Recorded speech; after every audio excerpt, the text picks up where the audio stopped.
ষষ্ঠ উপজেলা নির্বাচনের তৃতীয় ধাপে দিনাজপুরের ৩টি উপজেলায় শেষ মুহূর্তে জমে উঠেছে নির্বাচনী প্রচার প্রচারণা। ভোটারদের মন জয় করে সমর্থন আদায়ে প্রার্থীরা দিনরাত ভোটারদের দ্বারে দ্বারে ঘুরছেন, বাসাবাড়ি, রাস্তাঘাটে, হাট বাজারে ভোট প্রার্থনা করছেন উঠোন বৈঠক, সভা সমাবেশ। পোস্টার, ব্যানার, ফেস্টুনে ছেয়ে গেছে হ্যান্ডবিলের ছড়াছড়ি। আগামী 29শে মে তৃতীয় ধাপে উপজেলা নির্বাচনে দিনাজপুরের সদর, চিরিরবন্দর ও খানসামা এই 3টি উপজেলায় নির্বাচন। চেয়ারম্যান, ভাইস চেয়ারম্যান ও মহিলা ভাইস চেয়ারম্যান সহ 31 জন প্রতিদ্বন্দ্বী প্রার্থী মাঠ চষে বেড়াচ্ছেন। অন্যদিকে ভোটাররাও হিসেব নিকেশ করছেন মাঠে কার কি অবস্থা, কে পড়তে পারে বিজয়ের মালা। তবে 3টি আসনেই ভোটের লড়াই হবে দ্বিমুখী। নির্বাচনে 3টি উপজেলায় চেয়ারম্যান পদে 12 জন, ভাইস চেয়ারম্যান পদে 9 জন এবং মহিলা ভাইস চেয়ারম্যান পদে 10 জন প্রার্থী প্রতিদ্বন্দ্বিতা করছেন। দুপুর 1টা থেকে রাত 8টা পর্যন্ত নির্বাচনী প্রচারের নিয়ম থাকলেও গভীর রাত পর্যন্ত চলছে নির্বাচনী প্রচার অভিযান, গণসংযোগ। কোনো প্রার্থী মাইকে গানের মাধ্যমে ভোটারদের আকৃষ্ট করার চেষ্টা চালাচ্ছেন। দিনাজপুর সদর উপজেলায় চেয়ারম্যান পদে লড়ছেন 3 জন। মোটর সাইকেল প্রতীকে বর্তমান উপজেলা চেয়ারম্যান আওয়ামী লীগের সভাপতি ইমদাদ সরকার। আনারস প্রতীকে বর্তমান ভাইস চেয়ারম্যান রবিউল ইসলাম সোহাগ এবং ঘোড়া প্রতীকে কৃষক লীগের নেতা এবং জেলা পরিষদের সাবেক সদস্য ফয়সাল হাবিব সুমন।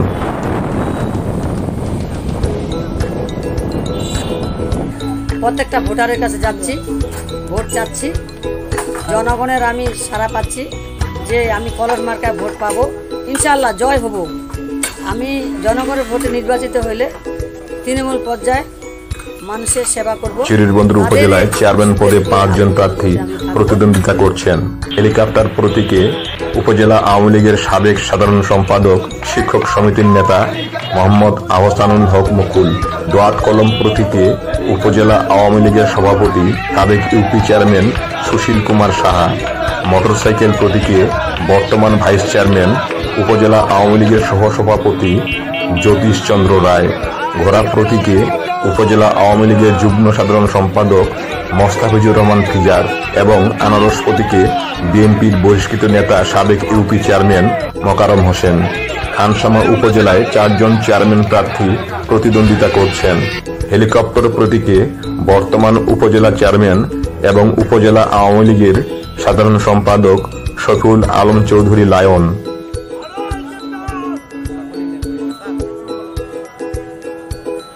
খানসামা উপজেলাবাসী এবং দেশবাসীকে ধন্যবাদ জানাই, শুভেচ্ছা জানাই। আমি সামনের যে নির্বাচন, 29শে মে যে নির্বাচন, সেই নির্বাচনে আমি প্রার্থী। আমি বাংলাদেশ আওয়ামী লীগের সাধারণ সম্পাদক গত 12 বছর ধরে, এবং গতবার আমি নৌকা মার্কা নিয়ে বিজয় অর্জন করেছি। এটি ছিল খানসামা উপজেলার একটা মাইলস্টোন, কারণ খানসামা উপজেলার 37 বছরের পর প্রথম আমি নৌকা মার্কা নিয়ে চেয়ারম্যান হয়েছিল। এটি ছিল একটা উপনির্বাচনের মধ্য দিয়ে আমি নির্বাচিত হয়েছি। মাত্র 18 মাসের এই নির্বাচন, সেই নির্বাচনে আমি খানসামাবাসীর পাশে দাঁড়াতে চেয়েছি। যতটুকু কাজ আমি শুরু করেছি সেই কাজগুলো সমাপ্ত করতে পারিনি। সামনের যে 29 তারিখের যে নির্বাচন, সেই নির্বাচনে আমি খানসামাবাসীর কাছে ভোট চাই, ভোট প্রার্থনা করি আমার মার্কা হেলিকপ্টার মার্কায়। কারণ আমি এই সামনের দিনে এই মার্কায় ভোট দিলে আমি যে অসমাপ্ত যে কাজগুলো আমি করতে চাই, সেই অসমাপ্ত কাজগুলো আমি সমাপ্ত করতে পারব। আমি আমাদের প্রিয় নেতা জনাব আবুল হাসান মাহমুদ আলী, বাংলাদেশের অর্থমন্ত্রী, তার সোনার স্বপ্নের খানসামাকে আমি করতে চাই। আমার প্রিয় নেত্রী জননেত্রী শেখ হাসিনা, যিনি স্মার্ট বাংলাদেশ গড়তে চান, সেই স্মার্ট বাংলাদেশের অংশ হিসাবে খানসামাকে আমি স্মার্ট খানসামা করতে চাই। আমি আপনাদের সবার সহযোগিতা চাই, খানসামাবাসীর সহযোগিতা চাই, সমর্থন চাই এবং ভোট চাই।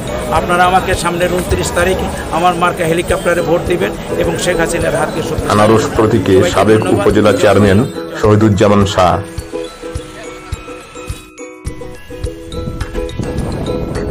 আমি 10 বছর উপজেলা চেয়ারম্যান করেছি। আমার বাবাও দুবারের উপজেলা চেয়ারম্যান ছিলেন। তো আমরা দীর্ঘদিন মানুষের পাশে দাঁড়িয়েছিলাম বিধায় আমাদেরকে বারবার মানুষ ভোট দেয়। আশা করছি এবারও যে নির্বাচন, সেই নির্বাচনে জনগণ আমাদের পাশে থাকবে। এবং আমার জানা মোটরসাইকেল প্রতীকে উপজেলা আওয়ামী লীগের সভাপতি সাইফুল ইসলাম ও ঘোড়া প্রতীকে উপজেলা ছাত্রলীগের আহ্বায়ক রাকেশ গুহ নির্বাচনে প্রতিদ্বন্দ্বিতা করছেন। আগামী 29 মে ব্যালটের মাধ্যমে সকাল 8টা থেকে এক নাগাড়ে বিকেল 4টা পর্যন্ত ভোট গ্রহণ চলবে। জেলা নির্বাচন কমিশনার কামরুল ইসলাম জানিয়েছেন, শান্তিপূর্ণ ও সুষ্ঠু পরিবেশে প্রচার প্রচারণা ও নির্বাচন সম্পন্ন করতে নির্বাচন কমিশনের সকল নির্দেশনা বাস্তবায়নে প্রশাসন প্রস্তুত রয়েছে। শাহ আলম শাহী, চ্যানেল আই, দিনাজপুর।